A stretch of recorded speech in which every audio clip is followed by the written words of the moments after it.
being overheated from working outside in your garden, in your farm, working on your car, whatever it may be, having something that can hydrate you quickly and effectively is the key to being healthy, especially when you live this lifestyle.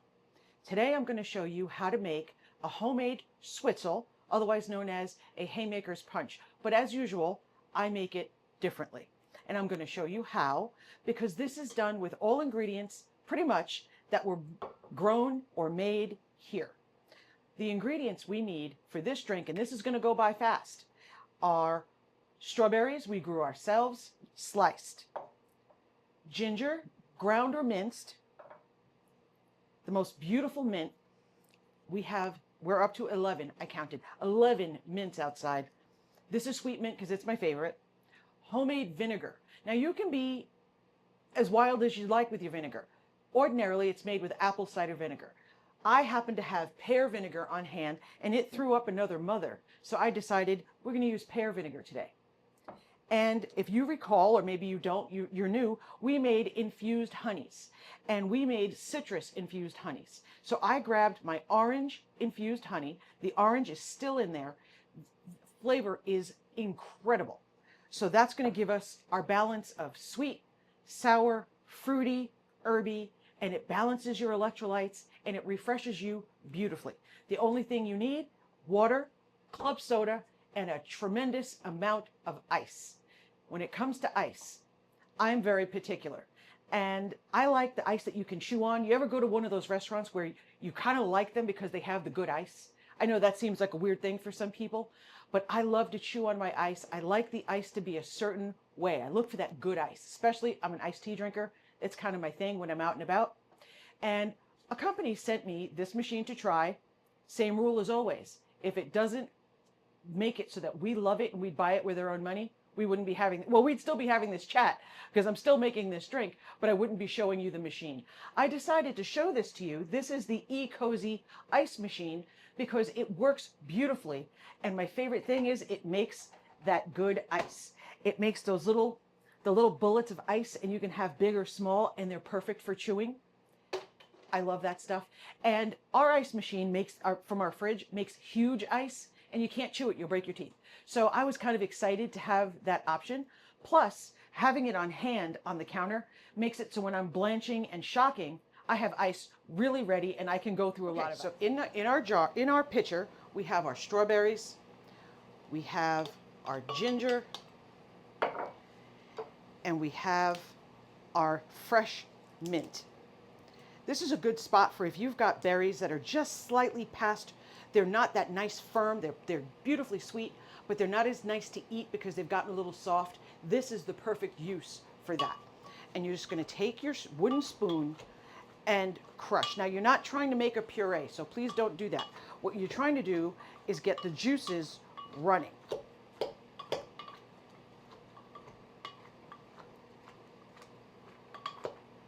Let me see if I can get in here so you can see. This is what we're trying to do. We're not making a puree, but these, if you could smell it. The combination of the ginger with the strawberries and that mint, which is bruising and letting its oils run now, is so good. Okay, so we're going to stop there, and the next thing we're going to add is our honey. Now this is infused honey. In our case, we are using citrus infused honey, and I used orange. You don't have to use infused honey. If what you have is regular honey, it works fine. But it's an opportunity to add more flavor, and these infused honeys are so good, you'll never want to be without them once you start using them. So we're going to add 3 tablespoons. Now this is an estimate because I don't know how sweet your berries are.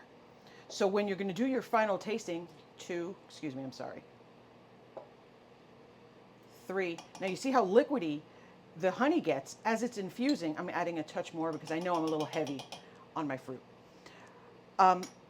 When you infuse your honey, it does get thin, and it is so delicious, and it does make it easier to work with, by the way. So now we're just going to give this a quick stir, and then we're going to let this sit covered for about 15 minutes, just so the flavors can marry, the juices can really start running, and then we'll come back and finish it. This is fast. If you could smell this, I have never wanted smell-o-vision more than I do right this minute. If you see a lot of whole fruit, bang it up a little bit more.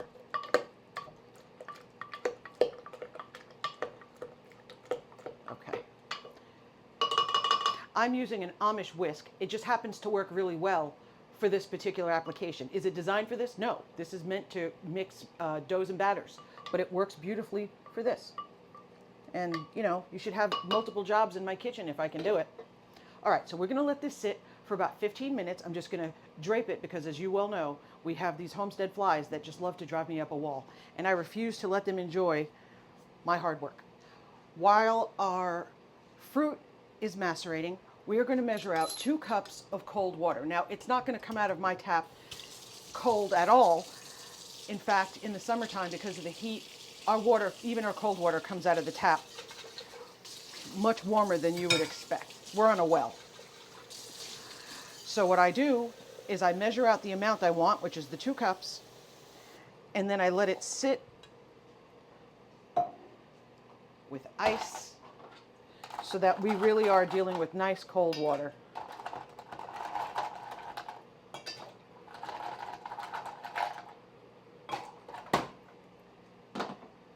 I love this thing. See? So the next step is we've got our 2 cups of very, very cold water getting ready. We just dropped some ice in there. We've got our glass ready, but we've also got our vinegar. Now in our case, we are using homemade live raw vinegar, which is so beneficial for the gut, and it tastes really good, and ours is pear, and it actually smells like pear, which is so delicious. So let's move this out of the way. Zoom back. Zoom back? I don't know. Whatever the real TV people say. Okay, so we're just going to measure out 3 tablespoons of our vinegar. Now I just had to move the mother out of the way. 1, 2. Oh God, that smells good. 3. Now please be careful when you're putting anything into your vinegar jar. Make sure that it is absolutely spotless. You do not want to contaminate your ferment. So we're going to give this a nice mix.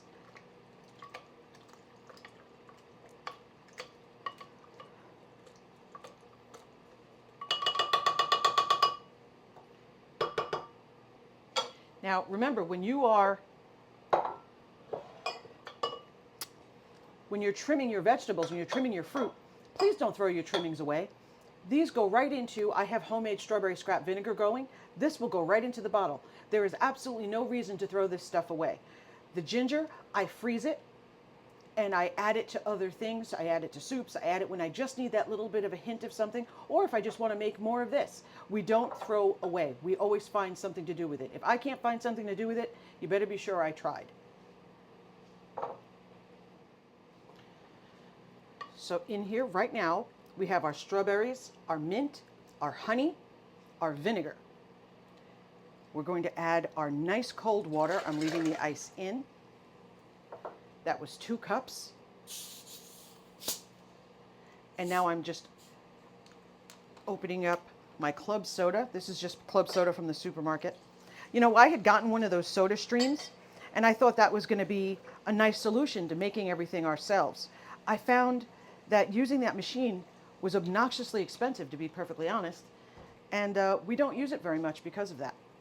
We add our club soda and give this a nice stir. Now you're going to grab a spoon and taste it. If it tastes too sour, you add a bit more honey. If it doesn't have quite enough of that vinegar hit that you're looking for, because it's supposed to have a nice balance. So if it's missing that, you add another tablespoon of the vinegar. Oh, I'm taking it with the fruit. That's delicious. But it definitely needs more sugar, more sweetness. So I'm adding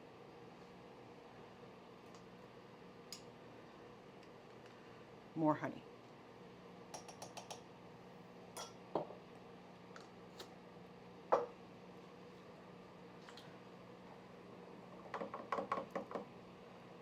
Make sure it's all the way mixed through.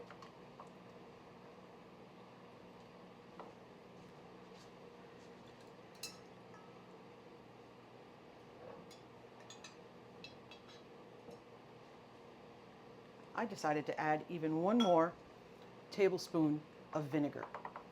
I want it to be a bold flavor. Look how beautiful that is. Wait till I show you how to serve it.